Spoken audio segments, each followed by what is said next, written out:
Hey, what's up, guys? Welcome back to the Sports Stuff video. Today, we're going to talk about the Seattle Seahawks and my offseason plan to make them repeat as Super Bowl champions. So if you guys do enjoy, please do like, comment, and subscribe. Let's get into the video. So the Seahawks, they're currently sitting at positive $58 million in cap space, which again, for a team that just won the Super Bowl, is very, very healthy. Next year, positive 128. The year after, positive 274. However, there's a lot of free agents that are on this team that are just here for the Super Bowl run. So we're going to, use a good amount of the money to not only keep the guys that we need to keep, but also extend the guys that we need to extend. So, first cut we'll be doing is Drew Lock at quarterback. Last year, didn't really play due to, Sam Darnold being really good.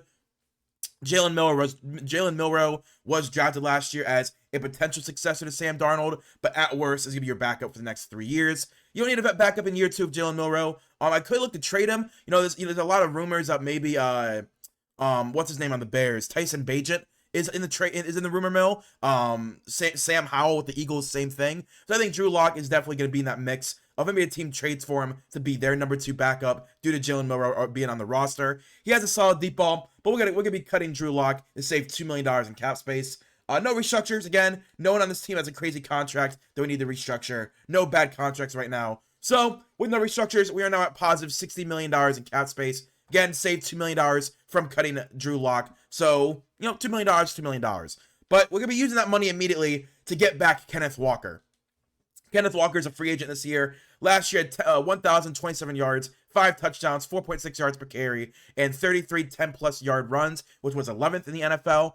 This guy would have had a lot more touchdowns if Zach Charbonnet didn't exist. For whatever reason, they like to, at the goal line, take out Kenneth Walker and put in Zach Charbonnet. But we saw once Charbonnet went down with injury and Kenneth Walker, kind of had the whole playoff run to himself, this is a true bell cow running back.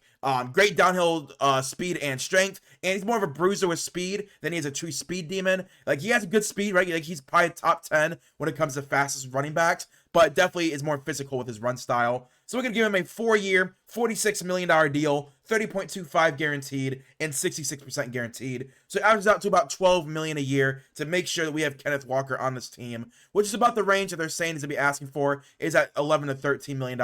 So we go right in the middle with the $12 million and make sure he's our guy for the next 4 years.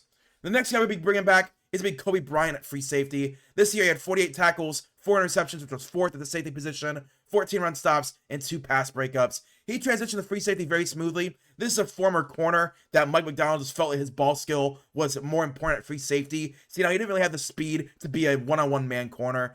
He top 10 safety in every important stats. That's interceptions, run stops, pass breakups, was top 10 in nearly everything. His speed is key to what this defense does. I do think the way that they can just put him out at free safety, it allows even Warrior and it allows Julian Love to do what they do in the box. So we could give Kobe Bryant a 4-year, $36.5 million deal, $22 million guaranteed at 60%. They get their free safety back. Him, Ty Okada, and Julian Love are probably the best safety trio in the NFL. We just saw that in this playoff run. They locked everything down, and I do think it can be repeated year after year. So the first extension we're going to be doing, so the last 2 guys are free agents. The first extension we're going to be doing is going to be Devin Witherspoon at corner. Last year he had 54 tackles, 1 interception, 30 run stops, which was 4th at the corner position, 10 pressures, which was 1st, and 4 pass breakups. They love sending Devin Witherspoon on those corner blitz. He's a true number 1 lockdown boundary corner. Him and Christian Gonzalez in the same draft was crazy. And the fact that they both turned out really good is impressive. He attacks the run game, attacks a run game, which unlocks others to do what they do at their position. He moves around the secondary. I do think Devin Witherspoon is probably one of the better corners on a rookie contract still right now. So we can get him extended before he truly breaks out and has like a 4 or 5 interception season to where he's going to be asking for, 28, 29 million a year. So we can get Devin Witherspoon on a 4-year, $78 million deal, $52.75 million guaranteed at 67% with a $25 million signing bonus. So we get him at just under $20 million a year, which I think is crazy value. Still really good money for him, right? Great money, $19.5 million a year. Nothing you can really scoff at, but we can get him under $20 million where that, true top echelon corners exist. I think it's a good money for both sides. We get him for the long term, and he gets his money right now. But the big extension everyone's going to be talking about is Jackson Smith-Njigba. Last year, he had 119 receptions, which was 3rd in the NFL. It's 1,793 yards, which was 1st, and 10 receptions, which was 4th.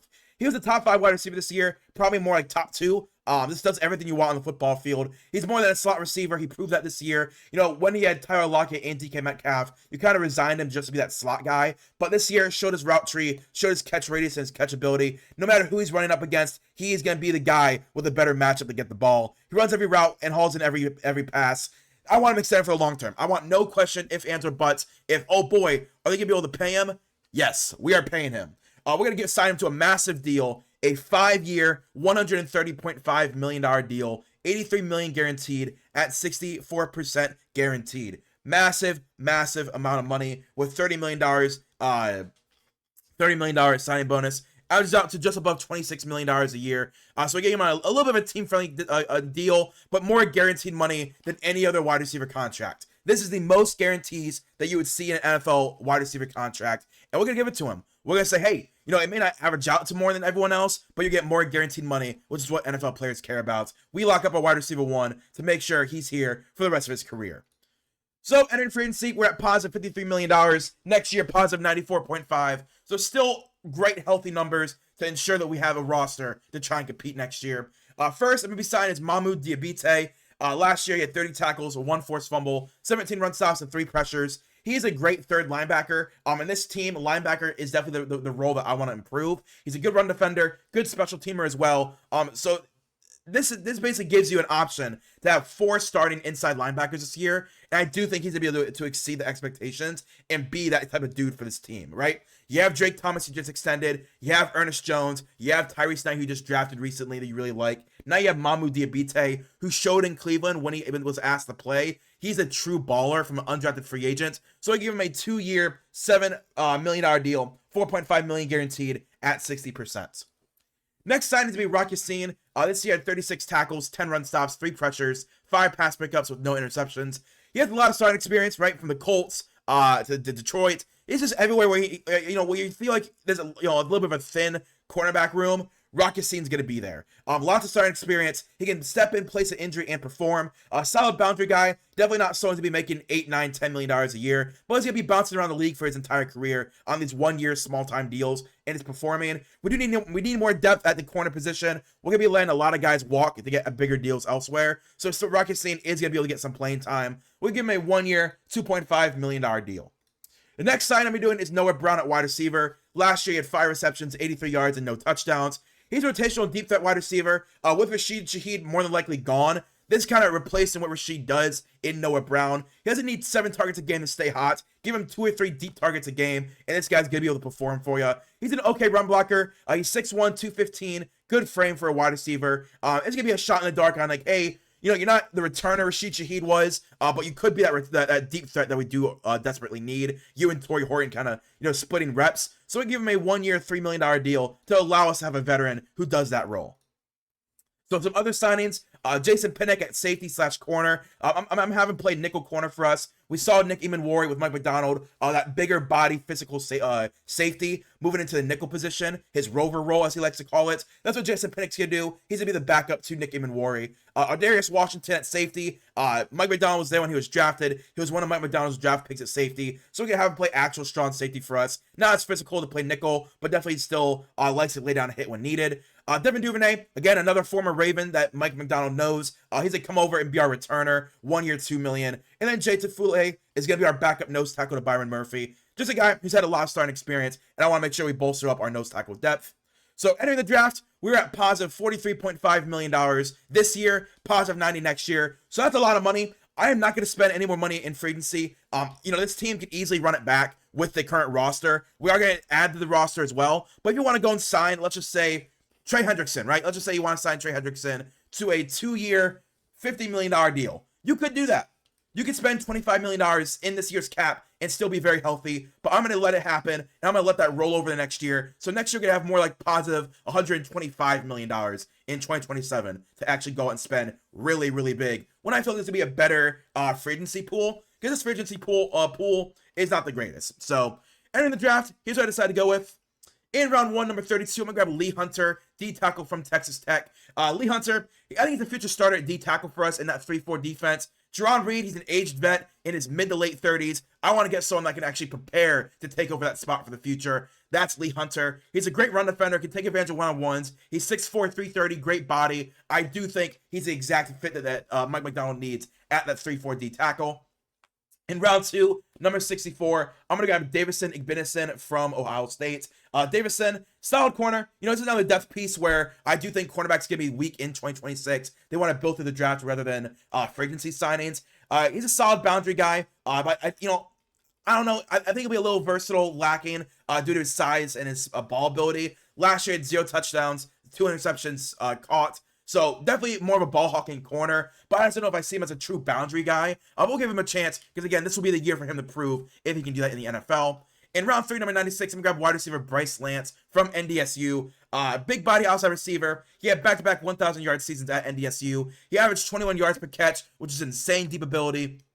641 deep catches, ranked 4th in college football. He's 6'3", 209. He's another weapon to the room. This is my Jack Smith and Jigba backup. Someone who can be a slot, be a boundary, good route tree, good hands. And when he gets the ball thrown to him, has a great catch radius to make big time catches. So that's why, I think I don't know if he'd be a starter, because I do think they like to have versatility at their wide receiver core when they're on the field, right? Cooper Kupp, the slot receiver, good run blocker. Rashid Shaheed was the deep threat. Then Jack Smith and Jigba was a possession guy. I do think they'll keep Bryce Lance on the bench, but when Jack Smith and Jigba needs a break or two, Bryce Lance would go in for him. Then in round 6, number 212, I'm going to grab edge Vincent Anthony Jr. from Duke. He's 6'6", 260. He doesn't protect as a pass rusher, more of a run stopper. But I've said this before in other offseason plans. If he added more weight onto his body, I think he'd be a Calais Campbell type, right? That smaller, long arms, very long arms, run-stopping D-tackle, that because of the mismatch to interior guys, he gets sack production because of how athletic he is with his motor. And the only defensive corner that I trust to maybe turn him into that is Mike Macdonald. So I'm going to grab him in the 6th round, see if we can get something out of him. But with this NFL draft, here's what the projected depth chart would be. At quarterback, Sam Darnold, Jalen Milroe. At running back, Kenneth Walker, Zach Charbonnet, George Haloney, and Kenny McIntosh. At tight end, AJ Barner, Eric Saubert, and Elijah Arroyo. So no change at quarterback, running back, tight end. I want to keep it the exact same it was last year. At wide receiver, you have Jack Smith and Jigba, Cooper Kupp, Torrey Horton. Torrey Horton is now a starter with backups of Bryce Lance, Devin Duvernay, and Noah Brown. So you have size, possession, speed, and Devin Duvernay doing that returner ability that Rashid Shaheed did last year. So I feel very comfortable with my wide receiver core as well. Offensive line-wise, nothing changes. You have Charles Cross, Gray Zabel, Olu Oluwatimi, Anthony Bradford, and Abraham Lucas, with backups Amari Knight, Christian Haynes, Jalen Sundell, Bryce Cabledew, and Mason Rickman. So offense basically stays the same. Obviously, losing Rashid Shaheed is going to suck, but you can make that up with a mixture of Torrey Horton, Noah Brown, Devin Duvernay maybe sometimes, and Bryce Lance.